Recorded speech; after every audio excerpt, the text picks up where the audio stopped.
छत्तीसगढ़ महतारी की। आप सभी अपने स्थान ग्रहण करें।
हेमंत वर्मा जी नरसिम्हा क्षेत्र के पत्रकार से निवेदन है कि पुष्पगुच्छ से स्वागत करें और साथ ही हमारे साधना न्यूज के डायरेक्टर श्री आर.के. गांधी जी दोनों से निवेदन करता हूं कि स्वागत करें। तालियों के साथ आप सब भी अपने स्थान से स्वागत कर सकते हैं।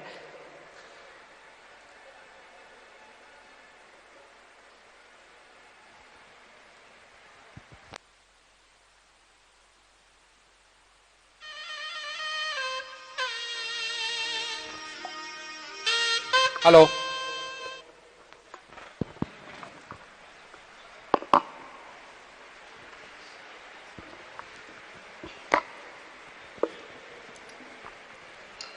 ये बहुत सौभाग्य की बात है कि अभी कुछ दिन पहले ही मुख्यमंत्री भूपेश बघेल जी के साथ में हमने रायपुर में एक बहुत बड़ा मेगा कॉन्क्लेव किया और उसका थीम भी यही था, 2 दूनी 4 खुशियां अपार। चूंकि मुख्यमंत्री भूपेश बघेल जी ने जो वादा किया उसको किस तरह से उन्होंने पूरा किया उस पर हमने चर्चा की थी और राष्ट्रीय स्तर पर एक चर्चा थी कि किसानों की आय 2022 तक दोगुनी हो जाएगी। ये आपने भी सुना होगा, अक्सर ये कहा जाता रहा। लेकिन आप देखिए छत्तीसगढ़ में जिस तरह से किसानों की आय दोगुनी हुई है, चाहे हम राजीव गांधी किसान न्याय योजना की बात कर ले, चाहे गोबर खरीदी और गोमूत्र खरीदी। आप देखिए 2 रुपए में गोबर खरीदी है और 4 रुपए में गोमूत्र की खरीदी हो रही है। तो मेरी पहली शुरुआत आपसे यही रहेगी, चूंकि आप क्षेत्र में घूमती रहती है और किस तरह से इन न्याय योजनाओं के जो 4 साल का अध्याय रहा, न्याय के 4 साल के अध्याय को आप किस तरह से देख पाती है विधायक जी? सबसे पहले मैं साधना न्यूज़ को बहुत बहुत बधाई और आभार व्यक्त करती हूँ और बहुत ही अच्छा आप लोगों के द्वारा आज 2 दूनी 4 खुशियाँ अपार इस आयोजन को आप लोग बहुत अच्छा ऑर्गेनाइज किए हैं। आज हमारी सरकार 4 साल पूरी हो चुकी है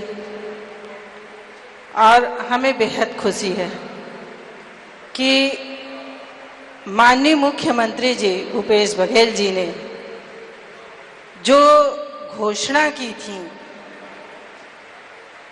कि गांव, गरीब और किसान चहुमुखी विकास, किसान के डायरेक्ट जेब में पैसा डालने का काम अगर कोई किया है तो माननीय मुख्यमंत्री और उसकी पूरी टीम। हम शुरू से देखते हैं, जैसे जैसे हमारी सरकार बनी, सरकार बनते ही हमारी सरकार ने किसान का धान का समर्थन मूल्य 2500 रुपये क्विंटल किया। उसके बाद अड़चनें आई। राजीव गांधी न्याय योजना के तहत सरकार गरीबों को किसानों के खेत में किसानों के खाते में पैसा डालने का काम, तो किसी न किसी तरीके से सरकार हमारी बहुत अच्छा काम कर रही है। आज गोधन न्याय योजना, जो योजना कोई शुरुआत नहीं कर सके, लेकिन माननीय मुख्यमंत्री जी और मंत्रिमंडल के प्रयास से आज गोधन न्याय योजना और उस योजना को बहुत ही अच्छे तरीके से हमारी सरकार चला रही है।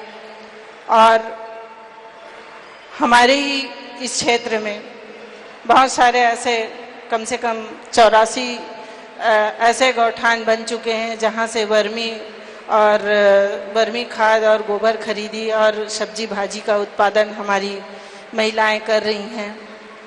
तो इस तरीके से बहुत सारे ऐसे काम हो चुके हैं और बहुत खुशी और एक आत्मसंतुष्टि कहा जाए, मैं पूर्ण रूप से मेरा मतलब खुद से मन से संतुष्ट हूँ कि मेरी सरकार ने बहुत अच्छा काम करी।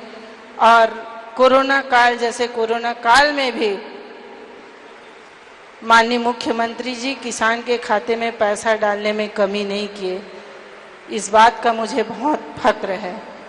और मैं गौरव के साथ ऐसे मुख्यमंत्री जी के लिए मैं बारंबार अभिनंदन करूंगी और ऐसे हमें हमेशा मुख्यमंत्री मिलते रहे कि जो मध्यम वर्गीय, जो गरीब तबके के जो किसान हैं, जिस किसान के खाते में माननीय मुख्यमंत्री जी के और माननीय राहुल गांधी जी के आदेशानुसार 7,000 उनके खाते में पैसा देना, ये एक बहुत बड़ी चुनौती थी कोरोना काल के बाद। फिर भी हर वो चुनौती को पार करके माननीय मुख्यमंत्री जी काम किए हैं, चाहे स्वामी आत्मानंद स्कूल हो। मैं उस पे भी आऊंगा, स्कूल पे भी आऊंगा, लेकिन चूंकि आपने फक्र की बात की, गोधन न्याय योजना की आपने बात की जी, आप खुद एक महिला हैं जी, और महिला स्व सहायता समूह जितनी सशक्त हुई है, अगर महिला सशक्तिकरण की बात करें गौठानों के जरिए, उसको आप किस तरह से देख पाती है? क्योंकि आप देखिए कि अभी हाल ही में गोबर से पेंट बनाने का पूरा प्रोसेस हो रहा है। अभी नितिन गडकरी जी ने भी इसकी तारीफ कर दी, उन्होंने खुद ट्वीट किया कि छत्तीसगढ़ में बहुत बेहतरीन काम हो रहा है गोधन के जरिए। आरएसएस ने भी गोधन न्याय योजना की काफी तारीफ की। अब जब नितिन गडकरी इसकी तारीफ कर रहे हैं और महिला स्व सहायता समूह सशक्त हो रही है गोधन न्याय योजना से, तो गोधन न्याय योजना महिलाओं को कितना सशक्त कर पा रही है? क्योंकि आधी आबादी को आप भी रिप्रेजेंट करती हैं। गोधन न्याय योजना जिसमें महिलाएं जिस तरीके से काम कर रही हैं, महिलाएं आत्मनिर्भर हो रही हैं, वहाँ पे मैं खुद ऐसे ऐसे गौठानों में खुद गई हूँ और देखी हूँ। मेरे यहाँ चरौदा के गौठान, उस गौठान में हमारी महिला स्व सहायता समूह की महिलाएं वहाँ गोबर से पेंट बना रही हैं। लोगों को लगता है मजाक बात है, ये कैसे होगा, लेकिन ये हो रहा है। और वो पेंट मैं खुद खरीदी हूँ और खुद मैं अपने ऑफिस में उसके पेंटिंग का काम करवा रही हूँ। तो आज गौ माता के लिए जिस तरीके से लोगों की हम गौ माता को पूजा करते हैं और आज गौ माता के गोबर से हम पेंट बना रहे हैं। एक समय था कि गांव की महिलाएं जब तक घर को गोबर से ना लिपे तब तक पवित्र नहीं होता था, लेकिन आज समूह की महिलाओं के माध्यम से हम गोधन न्याय योजना से हमारी महिलाएं उस योजना से, गौठान योजना से बाड़ी में बहुत अच्छा उत्पादन कर रही हैं। अभी मेरे पंडरभट्टा पंचायत में गौठान में बहुत अच्छा टमाटर की खेती है। एक एक टमाटर के पेड़ में 5-5 किलो टमाटर लदे हुए हैं। वहाँ फूल की खेती हो रही है, यहाँ भाजी की खेती कर रहे हैं। तो इस तरीके से महिलाएं खुश हैं और खुद से ये काम करना चाह रही हैं और उसमें गोबर के अलावा हमारी महिला वर्मी कंपोस्ट तो बना ही रही हैं, काफ़ी उनका खाद बिक रहा है और सभी वन विभाग वाले सभी अपना उस से खरीदी कर रहे हैं। आज गोबर का पेंट अगर बन रहा है तो हमारे जितने शासकीय स्कूल हैं वो खरीदी करेंगे। हमारी स्कूल के लोग जितने शासकीय भवन हैं उससे हम उनका गोबर खरीदी कर पेंट खरीदी करके हम महिलाओं को समृद्ध बनाने के लिए और एक बात और, महिलाओं की समृद्धि के साथ साथ में, चूंकि आपने जिस गौठान का जिक्र किया उस गौठान से दिए बन के राष्ट्रीय स्तर पे कई जगह मुख्यमंत्री भूपेश बघेल खुद गए देने के लिए, चाहे राष्ट्रपति हो चाहे प्रधानमंत्री हो। अभी तो आखिरी बार प्रधानमंत्री से जो मुलाकात हुई मिलेट्स को लेकर हुई, लेकिन इसके पहले देश के प्रख्यात जो कवि है कुमार विश्वास, हर साल उनके यहाँ जाता है दीपावली पे दिए, और हर साल वो ट्वीट करते हैं और तारीफ करते हैं कि उनकी माता बहनों के द्वारा बनाए दिए उनके यहाँ पहुंच रहे हैं और उस दिए को जला भी रहे हैं।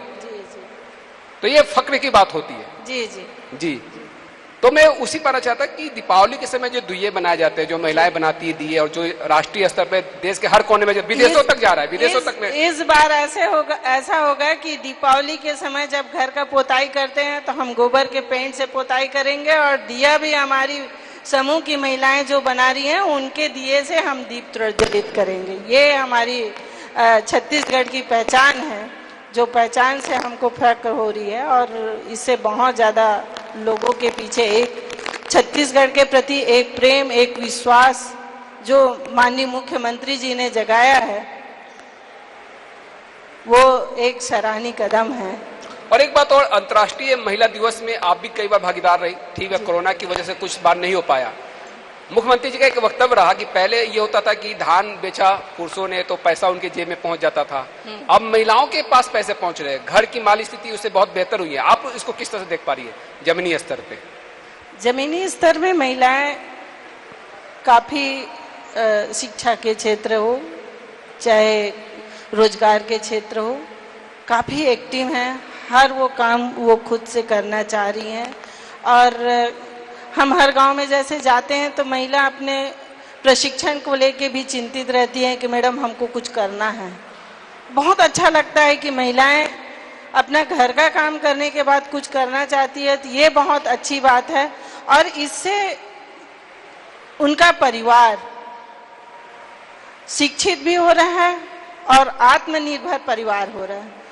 आने वाली पीढ़ी उनके घर से उनकी बच्ची अगर वो 12वीं तक भी पढ़ रही है तो आत्मनिर्भर बनने के लिए जो माँ का गुण होता है, माँ से जो मिलता है कि वो बच्ची सिलाई भी कर सकती है, वो बच्ची कंप्यूटर का कोर्स कर सकती है, आज ब्यूटी पार्लर का कोर्स, तो आज बहुत सारी चीज़ें हैं जो महिलाएं आगे बढ़ने के लिए तत्पर है। तो वो चीज़ आज महिलाओं के जो घर में जो एक संपन्न हो रहा है, घर एक शिक्षित हो रहा है, कहीं न कहीं वो रोजगार की लाइन में वो चल रहे हैं, उद्योग वो खुद छोटा उद्योग ही सही लेकिन वो खुद से आत्मनिर्भर होकर कर रहे हैं, ये बहुत गर्व की बात है। और आपने उद्योग की बात की क्योंकि हम औद्योगिक क्षेत्र में बैठे हुए हैं जी। छत्तीसगढ़ का सबसे बड़ा औद्योगिक क्षेत्र है सिलतरा, धरसीवा, सांकरा माना जाता है जी। और औद्योगिक क्षेत्र में अगर औद्योगिक विकास की बात ना की जाए तो थोड़ी सी बेमानी लगेगी। चूंकि महात्मा गांधी की सोच के साथ आपकी सरकार काम कर रही है, कहा यह जाता है कि हम रूरल इंडस्ट्रियल पार्क बना रहे हैं जी। उस पार्क पे भी थोड़ा सा बात होनी चाहिए जी बिल्कुल। तो इंडस्ट्रियल पार्क किस तरह से काम कर पा रहा है? अभी मेरे विधानसभा में 3 जगह मेरे रूरल इंडस्ट्रियल पार्क के लिए स्वीकृति मिली है।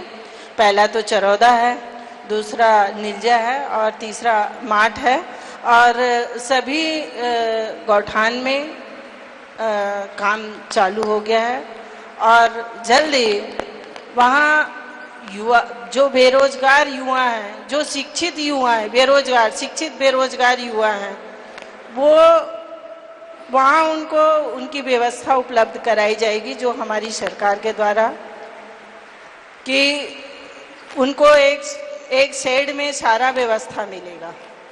वहाँ पे उनको पानी की भी व्यवस्था मिलेगी, वहाँ लाइट की व्यवस्था मिलेगी, दुकान बना के देंगे, रोड से जुड़ता हुआ इंडस्ट्रियल पार्क जो बना रहे हैं जो रोड से कनेक्टिव रहे हो ताकि वो ज़्यादा से ज़्यादा जगह में अपनी रोजगार, जैसे वो ट्रांसपोर्टिंग का काम हो, ट्रांसपोर्ट, मेरे को इससे थोड़ा सा एलर्जी है, ट्रांसपोर्टिंग का काम है, जैसे तार फेंसिंग का काम है, जो बच्चे अच्छे से, जो जैसे बच्चे आज ट्रेनिंग ले रहे हैं मोटर पार्ट्स बनाने का, चाहे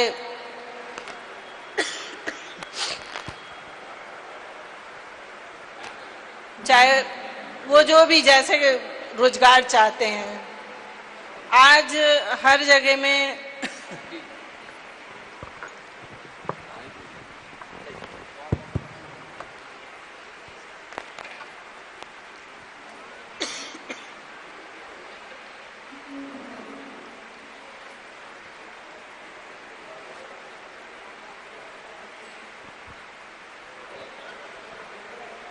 आज देखने को मिल रहा है, जैसे घरेलू सुविधाएं होती हैं, जैसे हमारे घर में इलेक्ट्रिक पॉट है, अब हम उसको बनवाने के लिए हमको दूर जाना पड़ता है, हमको शहर जाना पड़ता है। हमारे बच्चे यहीं वॉशिंग मशीन बनाना है, फ्रिज बनाना है, आज टीवी बिगड़ गया तो हमको, तो ऐसे छोटे छोटे उनको दुकान दे के बच्चों को, वहाँ हम बच्चों को लाइन अप करें जहाँ पे उनको उद्योग के माध्यम से उससे उनको लोन भी दिया जाए, ताकि बच्चे सक्षम होके अपना खुद का व्यवसाय चलाएं। ये सरकार रीपा के माध्यम से, इंडस्ट्रियल पार्क के माध्यम से युवाओं को आगे करने के लिए ये काम संचालित किया जा रहा है। ग्रामीण अर्थव्यवस्था का भी जिक्र कर लेते हैं, क्योंकि आप इस अंचल से जुड़ी हुई हैं, इस क्षेत्र से जुड़ी हुई हैं, और ग्रामीण अर्थव्यवस्था को सुदृढ़ बनाना कहीं ना कहीं राज्य सरकार के लिए एक चुनौती जरूर होती है। आपके समक्ष ऐसी कोई चुनौती आए, इस वक्त सरकार किस प्रकार से ग्रामीण अर्थव्यवस्था को बेहतर बनाने के लिए कार्य कर रही है? ऐसी कोई चुनौती वाली बात अभी तक नहीं आई है। मैंने कहा ना कि हमें फक्र हो रहा है कि हमारी मुख्यमंत्री जी जिस तरीके से हर वो योजना, जो चीज़ हम विधायक दल के बैठक हो, चाहे हम डायरेक्ट मंत्री जी से बात करें और हमारी बात उनसे हो जाती है, और हमारी बात उन तक पहुंचने से पहले ही काम चालू हो जाता है। तो ये बात का मतलब एक रहता है कि हमारे यहाँ ऐसा कोई बहुत बड़ी चुनौती वाली बात नहीं है। जो चीज़ हमने सोचा था, जो चीज़ हमारा सबसे पहले, हमारे विधायक बनने से पहले एक टारगेट था कि हमारे क्षेत्र में स्वास्थ्य सुविधा व्यवस्थित हो, जिसमें लोगों को ज़्यादा से ज़्यादा फायदा मिले। तो आज हमारे धरसींवा स्वास्थ्य केंद्र बहुत अच्छा इलाज हो रहा है। शिक्षा के लिए चिंतित थे, आज शिक्षा का व्यवस्था भी उनके द्वारा बेहतर काम किया जा रहा है। आज किसानों को तो इसी विषय का हम जिक्र कर रहे थे कि एक दौर था ग्रामीण अंचल में जो विकास है बहुत कम उस क्षेत्र में पहुंच पाता था। अक्सर हम देखते थे कि जो ग्रामीण क्षेत्र के लोग हैं काफी पिछड़े हुए माने जाते थे, लेकिन आज वो स्थिति नहीं है। आज ग्रामीण क्षेत्र की ही महिलाएं विदेशों तक पहुंच रही है। जी, तो आज ग्रामीण क्षेत्र में इतना कुछ हो गया। आज गोबर से जो ये धूप बनाते हैं, जो महिलाएं हमारे यहाँ धूप बना रही हैं, और ऐसे वहाँ के हिसाब से छोटा छोटा छेना बना के और धूप बना के ये विदेश में दे रहे हैं, विदेश तक उनकी माल पहुँच रही है। आज जो कोदो कुटकी का एक समय था उसका वैल्यू नहीं समझते थे, आज कोदो रागी यहाँ से महिलाएं खुद से उसका चावल निकाल के उसको ट्रांसपोर्ट कर रही हैं। तो ये व्यवस्था शासन की तरफ से की जा रही है, और ये इससे महिलाएं काफ़ी आगे बढ़ के काम कर रही हैं। यहाँ का तीखुर, यहाँ का वनांचल का महुआ हो, चाहे वहाँ का चिरौंजी हो, काजू हो, आज यहाँ हमारी महिलाएं बस्तर में कॉफ़ी का उत्पादन कर रही हैं। तो इस तरीके से ये जो सामान यहाँ का छत्तीसगढ़ का सामान आज विदेश में भी बिक रहा है, जो बिहान समूह के नाम से जानते हैं। आज महिलाएं बहुत अच्छा मशरूम का उत्पादन कर रही हैं, मशरूम का पाउडर भी बना रही हैं, कुकीज़ बना रही हैं, और क्या चाहिए। तो ये काम अगर महिलाएं कर रही हैं तो ये बड़ी अच्छी बात है। और हमारी ये क्षेत्र ऐसा है कि मेरे ही क्षेत्र में शेरी खेड़ी में जय बिहान समूह के महिलाएं वहाँ ट्रेनिंग पाती हैं, वहाँ उन लोग फिनाइन बनाए, एलईडी बल्ब तक बना रही हैं महिलाएं। तो इस तरीके से काम बहुत अच्छे से हो रहा है। एक चीज और, क्योंकि आपने अपने उद्बोधन में बस्तर का जिक्र किया, क्योंकि ये धरती, जिस धरती पे हम हैं, यहाँ की शहादत को कोई भूलेगा नहीं। और बस्तर में जो शहादत हुई योगेंद्र जी की, योगेंद्र जी का सपना था इस क्षेत्र को लेकर, और मैं ये समझना चाहूंगा उस सपने को आपने कहाँ तक आप लेकर गई, क्योंकि काफी वो महत्वपूर्ण पल, वो क्षण, क्योंकि लोकतंत्र को मजबूत करने में, लोकतंत्र के लिए शहादत हुई उनकी। जी जी जी। तो उनके सपनों को आप कहाँ तक लेकर गई हैं? उनका सपना मुख्य था कि मूलभूत जो सुविधाओं के लिए लोग भटक रहे थे, जैसे थाना हो, तहसील हो, स्वास्थ्य हो, बिजली हो, पानी हो, ये जो समस्या होती है, ये बड़ी समस्याएं होती है। रोड नाली का तो समस्या होता ही है, ये कितना भी करो रोड नाली का समस्या चलते रहता है। लेकिन मेन समस्या ये होती है कि आज हम जिस जगह में बैठे हैं उस जगह में अगर किसी को तहसील के में परेशानी है, थाना में परेशानी है, अनावश्यक किसी प्रकार के कोई परेशान कर रहा हो, तो उस बीच में वो खड़े रहते थे। और ये प्रयास मैं हमेशा करती हूँ कि मेरे ग्रामीण क्षेत्र के किसी लोगों, किसी के साथ गलत ना हो और उसको न्याय मिले। दूसरा, रोजगार के लिए वो काफ़ी सक्रिय रहते थे। रोजगार के संबंधी उन्होंने जब यहाँ इंडस्ट्री स्थापित हुई और काफ़ी लोगों को रोजगार दिलाने के लिए, व्यवसाय दिलाने के लिए उन्होंने काम किया।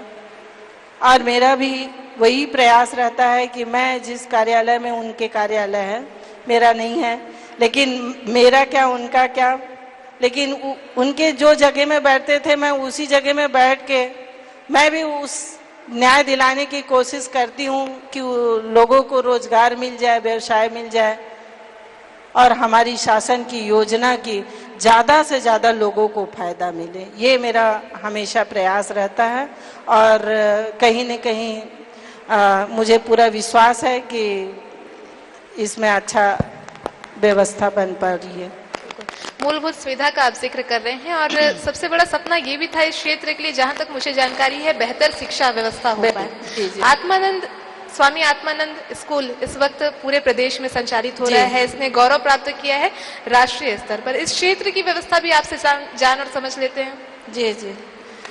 अभी हमारे इधर धरसीवां क्षेत्र में दो स्वामी आत्मानंद स्कूल खुला है। सबसे पहले नगर पंचायत कूरा में खुले, फिर दूसरे राउंड में अभी हमको शारा गांव मिला है और जल्दी हमको बरबंदा और सिलियारी वो दो स्कूल स्वामी आत्मानंद के नाम से हमको मिलेगा। आने वाला समय मेरे विधानसभा क्षेत्र रायखेड़ा और खरोरा में माननीय मुख्यमंत्री जी घोषणा किए हैं, तो वहाँ भी जल्द ही स्वामी आत्मानंद स्कूल खोलेंगे। जैसे उन्होंने खरोरा में कॉलेज के लिए बहुत सोच के रखे थे कि खरोरा में कॉलेज होना चाहिए, उसके लिए माननीय मेरे हस्बैंड उसमें काफ़ी सक्रिय थे, लेकिन उनका अधूरा सपना था। आज वो सपना पूरा हुआ है और वहाँ बहुत बढ़िया हमारा कॉलेज खुल गया है। माननीय मुख्यमंत्री जी उद्घाटन किए, तो कहीं न कहीं उन्हीं का आशीर्वाद है, उन्हीं का देन है और प्रयास कर रहे हैं कि उनका सपना साकार हो। एक बात और कि धरसीवां विधानसभा क्षेत्र जी पूरे प्रदेश में अगर देखा जाए तो इसका क्षेत्रफल बहुत बड़ा है जी।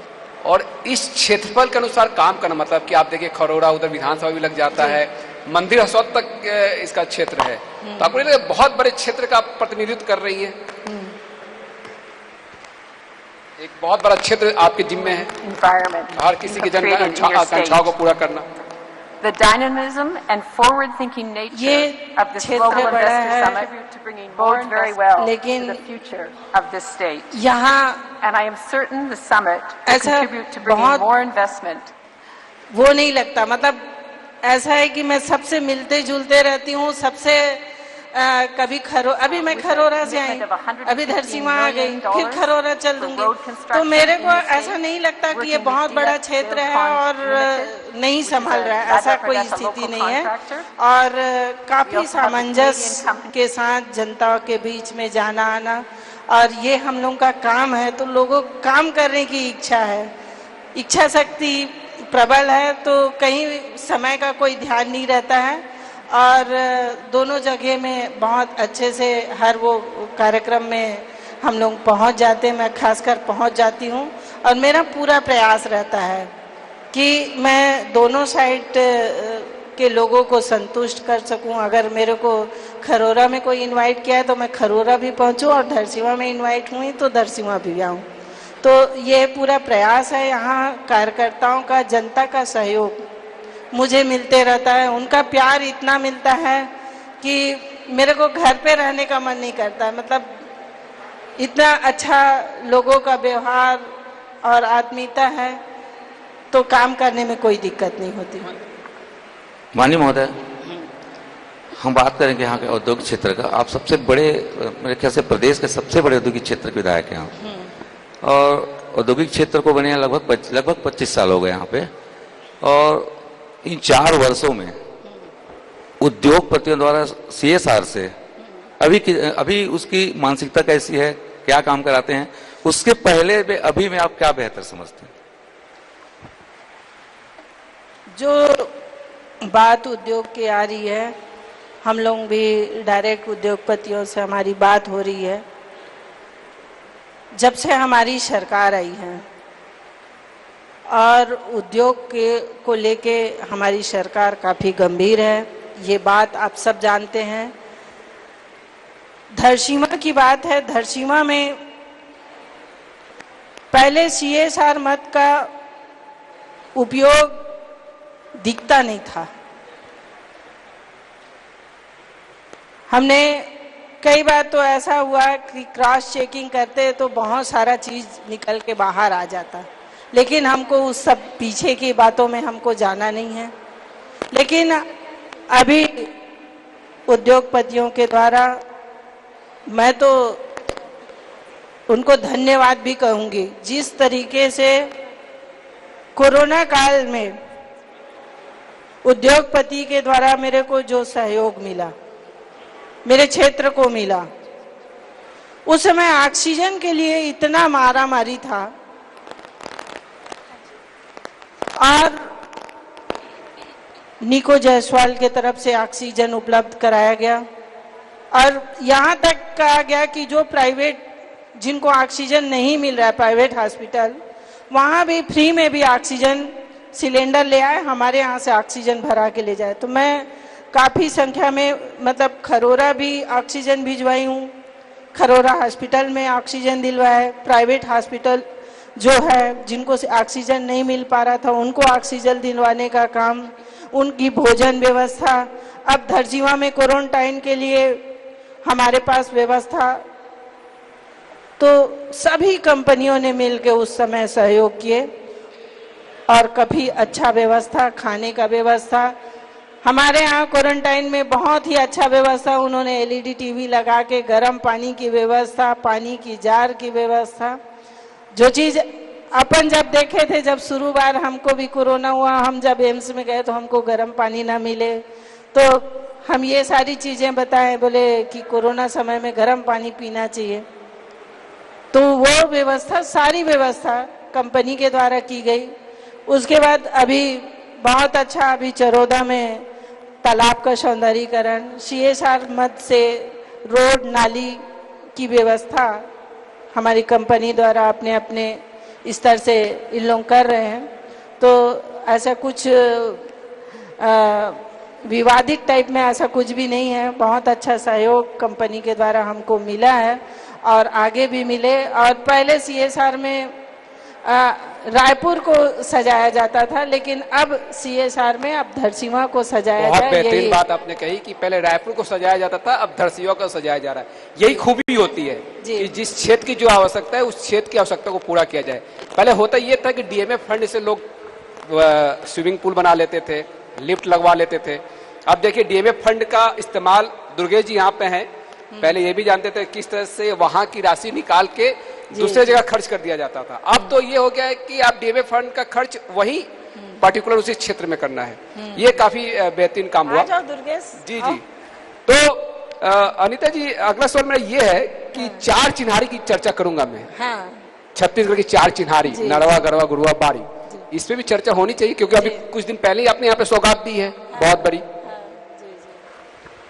नरवा, गरवा, गुरुआ, बाड़ी किस तरह से काम हो पा रहा है? ये एक समय था, लोग नरवा, घुरवा, गरवा, बाड़ी का मजाक उड़ाते थे, तो कहीं न कहीं हमको भी डर लगे। आज तारीफ कर रहे हैं वही लोग चोरी छिपे, तो कहीं न कहीं हमको भी डर लगने लग गया था कि हमारे नरवा गरवा को बारे में हमको कभी कोई बोलते थे कि आपके नरवा गरवा का क्या हुआ, ऐसा बोलते थे। शुरू साल था, शुरू साल में काम करने में थोड़ा दिक्कत तो होती है, लेकिन उस समय कोरोना का काल था और माननीय मुख्यमंत्री जी जब गोबर खरीदी का घोषणा किए तो एक तरफ से उम्मीद की किरण जगी। जो धरसींवा में, मैं अपने धरसींवा विधानसभा के बारे में बताना चाहूंगी। धरसींवा का वाटर लेवल बहुत डाउन है। हम लोग इस विषय में काफी चिंतित थे। कृषि विश्वविद्यालय वाले लोगों से हमारी बात हुई कि कैसे पानी को, गंदा पानी है उसको साफ करें, कैसे पानी की व्यवस्था कराएं। तो माननीय मुख्यमंत्री एक छत्तीसगढ़िया है और एक छत्तीसगढ़िया और किसान है, और वो बहुत अच्छे से इस चीज को समझे कि आज नरवा जो बरसाती नाला होता है, जो नाला को आज छोटा छोटा स्टॉप डैम बना के किसान के लिए बाड़ी की व्यवस्था।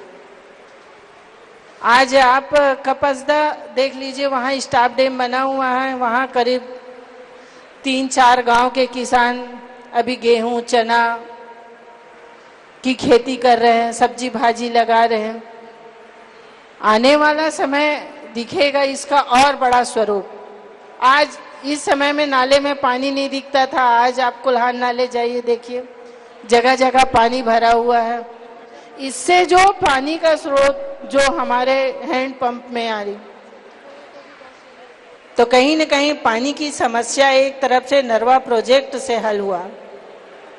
वैसे ही गरवा का है, आज गौ माता का नाम बस लेते थे, गौ माता का सलाम करते थे, पूजा करते थे, नाम का गौ माता करते थे, लेकिन सही मायने में अगर कोई गौ माता का पूजा कर रहा है, सही मायने में अगर गौ माता को मान रहे हैं, तो माननीय मुख्यमंत्री जी मान रहे हैं कि आज गौ माता की सेवा हो रही है।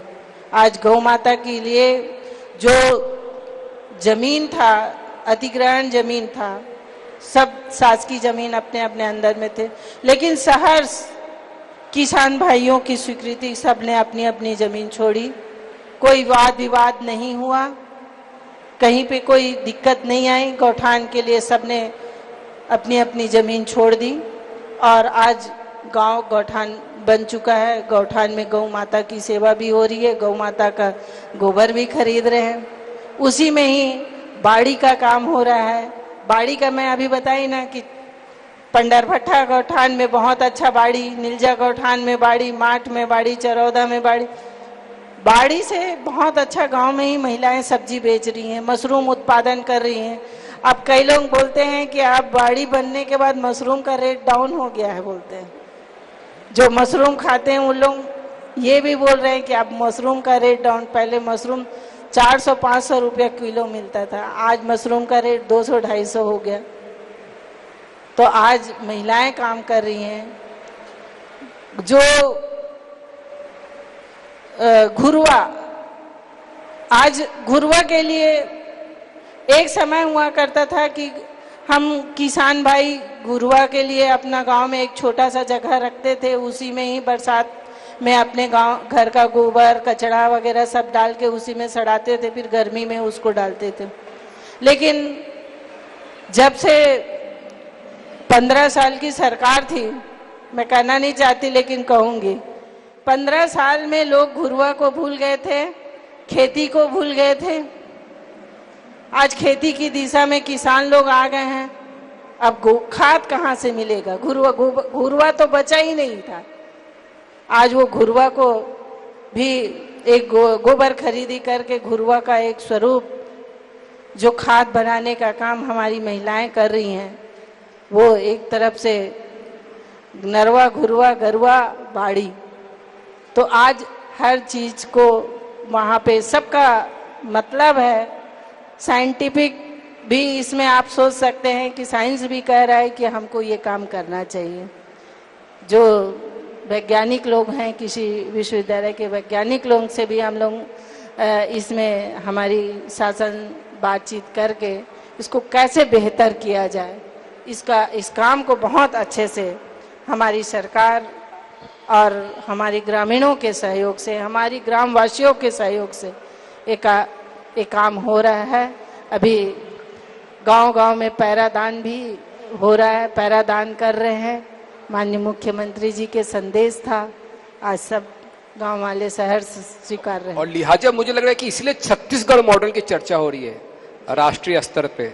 छत्तीसगढ़ मॉडल और गुजरात मॉडल की आमने सामने हम देख पा रहे हैं कि एक तरफ गुजरात मॉडल की चर्चा होती है तो दूसरी तरफ है छत्तीसगढ़ मॉडल की बात होती है। शायद छत्तीसगढ़ मॉडल में विकास के केंद्र में व्यक्ति है, ऐसा आप कहेंगे? विकास का जो केंद्र है वो व्यक्ति के इर्द गिर्द घूमता नजर आता है, जिसमें छत्तीसगढ़ी अस्मिता की बात होती है, लोक कलाकारों की बात होती है, मंडलियों की बात होती है। जी, आज छत्तीसगढ़ के आज जो बात हो रही है, आज छत्तीसगढ़ में जैसे हमारे 30 त्योहार होते थे, आज 30 त्योहार से लेके छत्तीसगढ़िया ओलंपिक जो छत्तीसगढ़ में काफी दिख रहा है, इस चीज को देख रहे हैं लोग काफी उत्साह से। पहले भी छत्तीसगढ़ था, आज भी छत्तीसगढ़ था, लेकिन छत्तीसगढ़ के कलाकारों को आगे करने का काम अगर कोई किया है तो हमारी सरकार, हमारे मुख्यमंत्री जी के, कि आज एक ही कलाकार को पहले कार्यक्रम मिल जाता था, जिसका अप्रोच है उसको कार्यक्रम मिलता था, जिसका अप्रोच नहीं है उसको कार्यक्रम पहले नहीं मिलता था। आज वैसा नहीं है, आज हर वो एक कलाकार को 12 कार्यक्रम देना है, 12 महीने में 12 कार्यक्रम। तो कलाकार, पहले कलाकार लोग बेचारे छोटे कलाकार का कोई महत्व नहीं रहता था, आज छोटे से छोटे कलाकार को आगे बढ़ाने के लिए काम हो रहा है। आज छोटा सा लीला मंचन करने वाला आज गर्व से छत्तीसगढ़ में बहुत अच्छा से लीला मंचन आज प्रतियोगिता सरकार करवा रही है। इससे एक जागरूकता बढ़ती है। जो छुपा हुआ जो कलाकार है, जो कलाकार एक समय में वो बैठ गया था, घर बैठ गया था, आज वो कलाकार फिर से उठ गया है और कला के क्षेत्र में आगे बढ़ाने का काम चल रहा है। आज रामायण प्रतियोगिता, गांव-गांव में रामायण प्रतियोगिता का आयोजन, जैसे छोटे छोटे कलाकार हैं गांव में, हमारी महिलाएं बहुत अच्छा रामायण करती है, बहुत अच्छा उनका गीत संगीत के माध्यम से भजन करती हैं। आज उनके प्रतियोगिता के माध्यम से उनके ग्रोथ बढ़ा है, आगे बढ़ने की शक्ति आई है, कहीं न कहीं ऊपर पहुंचने की इच्छा है। हमारे यहाँ के इस क्षेत्र में राज्य स्तरीय में हमारा कबड्डी के खिलाड़ी लोग सेकंड आए हैं, तो कहीं न कहीं खिलाड़ियों में एक अच्छी सोच के साथ खेल रहे हैं। फुगड़ी में यहाँ हमारे कनेरा कुमारी की हमारी बेटी है, वो बहुत अच्छा, छोटी सी बच्ची बहुत अच्छा खेली। यहाँ तक बूढ़े बूढ़े लोग भी छत्तीसगढ़िया ओलंपिक में भाग लिए हैं। तो ये एक छत्तीसगढ़ का स्वरूप है जो दिख रहा है। पारंपरिक जो एक स्वरूप था छत्तीसगढ़ का, चाहे वो धर्म को लेकर के हो, संस्कृति को लेकर के हो, आपने भी जिक्र किया पारंपरिक खेल।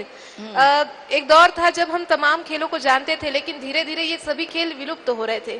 कबड्डी, खो खो, गिल्ली डंडा, भौरा, ऐसे खेल बचपन में हम जरूर खेले हैं, उनको जानते भी थे, समझते भी थे, लेकिन ये विलुप्तता की ओर कहीं ना कहीं जा रहे थे। आज स्थिति कुछ अलग है, आप मानती है?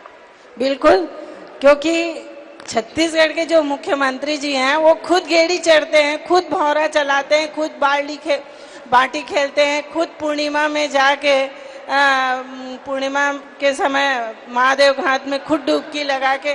तो जब मुखिया ये काम को करे, जब प्रदेश का मुखिया जो है, जब छत्तीसगढ़ की सारे चीजों को वो आगे बढ़ाने का काम कर रहे हैं, आज जो ठेठरी खुरमी जैसे पकवान को हम लोग हीन भावना से देखते थे, गांव वाले बोले हमारे यहाँ मेहमान आए तो हम ठेठरी खुरमी ना दे, बाहर से बिस्किट और मिक्सचर मंगा के देते थे, लेकिन आज शौक से छत्तीसगढ़िया पकवान को भी खाया जा रहा है।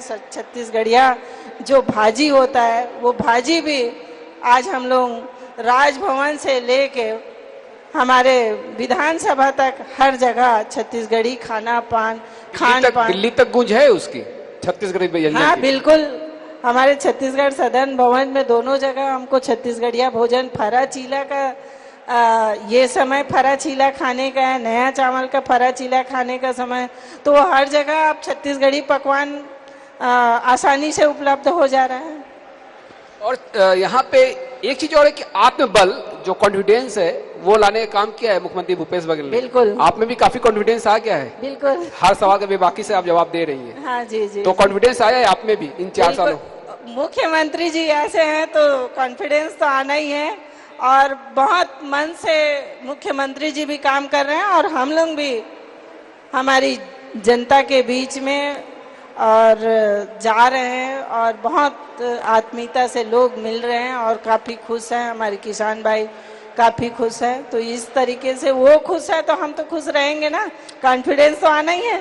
4 साल की उपलब्धियों की चर्चा करें आपके क्षेत्र की, तो क्या उपलब्धियां मानेंगी अपने आप 4 साल की, जो आपने काम किया यहाँ पे? काम तो बहुत सारे हुए हैं मेरे क्षेत्र में। करीबन मैं सारा चीज ले आई हूँ। ये तो आपको मैं CSR का आपको दे दी हूँ, कंपनी का, मेरे पास सभी चीज का डेटा है। और मुख्य तौर पे मोटा मोटी चीजों को समझ लेते हैं। मोटा मोटी जी, हमारी जो सरकार ने, जैसे आपने गौठान का जिक्र किया, वो हाँ, काफी बेहतर यहाँ पे काम कर रहे हैं। जी, CSR जी, फंड का आपने यहाँ पे जिक्र किया, फिर कोरोना के समय में ऑक्सीजन की सप्लाई का आपने जिक्र किया, ये सारे काम रहे। और जो काम जो आपके दिल को छूने वाले काम यहाँ पे हुए? अभी तो मेन मेरा टारगेट था कि हॉस्पिटल और शिक्षा के क्षेत्र, तो कुछ हॉस्पिटलों को और सुधरवाना है, कुछ और बेहतर करना है। शिक्षा का क्षेत्र और बेहतर चाह रही हूँ कि जल्द से जल्द कुछ स्कूलों में शिक्षक की कमी है वो पूरी हो जाए। ये मतलब सोच बना के चली हूँ, कहीं पे ऐसा ना हो कि कहीं पानी की व्यवस्था की कमी ना आए, उसके लिए लगे हुए हैं और युद्ध स्तर से काम चल रहा है। तो पानी की भी व्यवस्था बहुत अच्छे से जल्द हम इस 2023 में जल्द से जल्द पूरा कर लेंगे। मुझे ये लगता है कि जब भेंट मुलाकात अभियान के तहत मुख्यमंत्री भूपेश बघेल पहुंचेंगे इस विधानसभा में, हाँ, तमाम योजनाओं की चर्चा तो करेंगे, किसका कर्ज माफ हुआ, किसको न्याय योजना के तहत में फायदा मिला, हाँ, बच्चे कितने पढ़ पाए, और किस तरह से स्वास्थ्य सुविधाओं की आप बात कर रही है। और छत्तीसगढ़ी व्यंजन तो वो हर जगह जाते ही है, किसी न किसी किसान के घर में, और छत्तीसगढ़ी व्यंजन का ही वो दोपहर का जो भोजन होता है वो लेते हैं। हाँ, हाँ। क्या तैयारी, क्योंकि लगातार अभी चर्चा चल रही है कि धरसीवा में उनका आने का समय मतलब काफी नजदीक है। वो आने का है इस महीने के लास्ट या फरवरी के फर्स्ट वीक में जरूर आएंगे। ये चीज तो है जल्द से जल्द आने तो का। आपकी तैयारियां, क्योंकि तमाम योजनाओं को समझेंगे वो जमीनी असर। अभी मैं लोगों हमारे क्षेत्रवासियों से भी मैं इसमें चाह रही हूँ कि बड़ा हमको प्रोजेक्ट लेना है जो घोषणा करवानी है माननीय मुख्यमंत्री जी से। उसके लिए भी हम लोग रणनीति बना लिए हैं कि जल्द से जल्द हम लोग बैठ के एक निर्णय ले लें कि क्योंकि एक चीज नहीं मांगेंगे तो बहुत बड़ी बड़ी चीज मांगेंगे। छोटा छोटा तो माननीय मुख्यमंत्री जी बिना मांगे दे देते हैं, तो उतना ऐसा कुछ नहीं है, लेकिन जल्द से जल्द इसमें व्यवस्था की जाएगी। चलिए, तो मुझे लगता है कि बहुत सारी बातों की हेमंत कुछ आप जी सबको एक में भर के दे दीजिए। क्योंकि माननीय महोदय, मुख्य अतिथि भी आ चुके हैं कवासी लखमा जी। मुझे लगता है कि अब ये पहली परिचर्चा जो है इसको एक दिशा दी जाए। जी बस लास्ट क्वेश्चन है। झीरम की शहादत की दर्द था आप में और क्षेत्र की बड़ी चुनौती विधानसभा चुनाव जी तो इस 4 साल गुजर गए। मैं जानना चाहता हूं कि अंतिम चुनाव महज 9 महीना बाकी है। जी एक ऐसा कौन सा काम करना चाहते हैं जो एक यादगार बन जाए, या मन में कोई मलाल हो ये काम मैं नहीं करा पाया हूं, वो मैं कराना चाहूँ। जी मेरा इस क्षेत्र में मेरा सबसे बड़ा अगर कुछ है तो मैं शिक्षा व्यवस्था को लेके काफी गंभीर हूं और स्वास्थ्य, ये 2 बड़ी मुझे लगता है शिक्षा के क्षेत्र में से बहुत बेहतर काम हो। बेहतर काम हो रहा है, लेकिन मैं और बेहतर चाह रही हूँ कि ये धरसीवा में अच्छी विकास एक सतत चलने वाली प्रक्रिया है। ऐसा नहीं कि विकास ये हो गया तो रुक गया, फिर उसको आगे आप ले जाएंगे। कल ही भेंट मुलाकात में मुख्यमंत्री जी बोले थे हाई स्कूल हो गया तो हायर सेकेंडरी दे देंगे, हायर सेकेंडरी हो गया तो कॉलेज दे देंगे। इस तरह की लगातार एक प्रदेश के अलग अलग क्षेत्रों में जो मांग होती है उसको पूरा करते नजर आते हैं। तो बहरहाल मुझे लगता है कि दो एक चीज और है। मेरा मेन हॉस्पिटल में मेरे को जो व्यवस्था सुदृढ़ करानी है वहाँ पे कि सोनोग्राफी अल्ट्रासाउंड वहाँ पे हो, जो बहुत बड़ी समस्या है इस क्षेत्र का। आज ऑपरेशन तो हो रहा है लेकिन सोनोग्राफी नहीं हो रहा है, तो थोड़ा हॉस्पिटल की व्यवस्था मेरे को सुधारनी है। किसानों के लिए पानी व्यवस्था के लिए जो स्टाफ डैम का अभी प्रस्ताव हुआ है वो काम जल्दी हो जाए। कुछ रोड की मांग की गई है, बस वही 2, 4, 10 काम है जिसको जल्द से जल्द मैं पूरा जिस तरह से आप काम करिए वो भी काम पूरे हो जाएंगे। पूरे इरादे से जो भी काम किया जाए निश्चित उसमें सफलता मिलती है। जैसे जनता मांग करेगी उसके हिसाब से। चलिए, तो मैं बहुत बहुत धन्यवाद करना चाहूंगा इस पर चर्चा में। आपने तमाम सवालों के काफी बेहतरीन जवाब दिए और साधना न्यूज के इस मंच पे आपने जो भी बातें रखी और जो आपकी दिल्ली ख्वाहिश है कि ये सब होना चाहिए, साधना न्यूज भी हर डगर पे आपके साथ में है। और मुझे लगता है कि यहाँ पे बहुत बहुत इस मंच के जरिए जो आपने बात रखी है वो यहाँ के आपके क्षेत्रवासियों के दिल तक जाएगी। स्मृति चिन्ह जी आपको बहुत बहुत धन्यवाद। और सांस्कृतिक कार्यक्रम की यहाँ पे रखेंगे क्योंकि मुख्य अतिथि कवासी लखमा जी यहाँ पे आ चुके हैं, तो उनके सामने सांस्कृतिक कार्यक्रम